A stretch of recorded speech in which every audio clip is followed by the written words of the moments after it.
20,000 మంది మహిళా సభ్యులు ఉన్న దాంట్లో పేద మహిళలు. ఒకనాడు నేను ఎంపీగా ఉన్నప్పుడు సొసైటీ బిల్డింగు ఆహ్వానం ప్రకారం పోతే మా మహిళలకు వృద్ధాశ్రమం కట్టియమని చెప్పి అడిగినాను.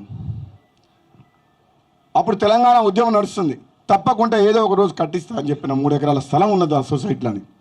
తర్వాత ఓడిపోయిన తర్వాత కూడా నా దగ్గరికి వచ్చి అడిగితే స్టార్ట్ చేసి ఇప్పుడు కట్టించిన నేను 3 కోట్లతో అవుతుంది అనుకున్న 13 కోట్ల రూపాయలతోటి ఓల్డ్ ఏజ్ హోమ్ కట్టించిన మహిళలకు వృద్ధాశ్రమం.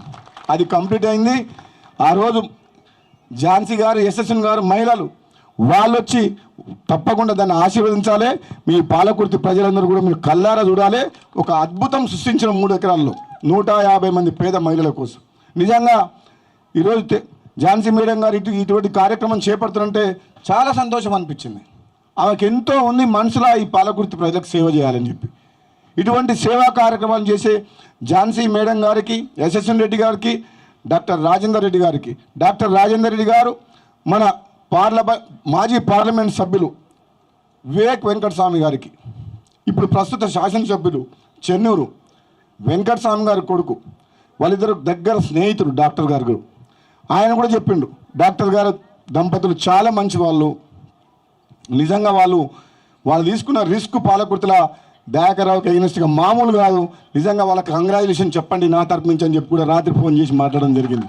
నిజంగా మీ అందరికీ మళ్ళీ ఏదో ఒక సమయంలో తప్పకుండా పాలకుర్తి ప్రజలకు మళ్ళీ వచ్చి కలుస్తున్నాం. సమయం తక్కువ ఉంది, మీరు ఎవరికి భయపడాల్సిన అవసరం లేదు. ఈ పాలకుర్తిలో అరాచకం, దౌర్జన్యం మొత్తం పోయినట్టే. ఒక ప్రజాపాలన మీ ముందుకు రాబోతుంది. ఒక శాంతియుత వాతావరణంలో ఎవరికైనా అన్యాయం జరగకుండా చూసుకునే బాధ్యత ఈ కాంగ్రెస్ పార్టీది, ఇక్కడ ఉన్న శాసనసభ్యులది. మేమందరం ఒక జట్టులాగా మీ అందరికీ తోడుంటాం, అండగా ఉంటాం. భయపడాల్సిన అవసరం లేదు. ఇప్పటి కూడా వాళ్ళు పేర్లు చెప్పుకొని ఎవరో కొందరు బెదిరిస్తున్నారట. ఖబర్దారు చెప్తున్నాం, మన అసెంబ్లీలో చెప్పినట్టు మళ్ళీ చెప్తున్నా. ఇక్కడి నుంచి వరంగల్ జిల్లాలో ఉమ్మడి వరంగల్ 2 సీట్లు కొద్ది తేడాతో ఓడిపోయినాం. పెద్ద వాళ్ళందరూ కూడా లెక్కలు తప్పు, అంచనాలు తక్కువలకేది. నీ దగ్గర 1000 కోట్లు ఉన్నాయి కాక 1,00,000 కోట్లు అవినీతి సొమ్ము ఉండొచ్చు కేసీఆర్ దగ్గర. ఈ ప్రజలు అనుకుంటే నిన్ను ఏం చేసిండ్రో, ఎక్కడ తీసుకుపోయారో చూసిరు. ఇప్పుడు నేనేమో ఫామ్ హౌస్లో పోయి రిటైర్ అవుతాను అనుకున్నా, కానీ కాలు జారి ఇడబడ్డాడు.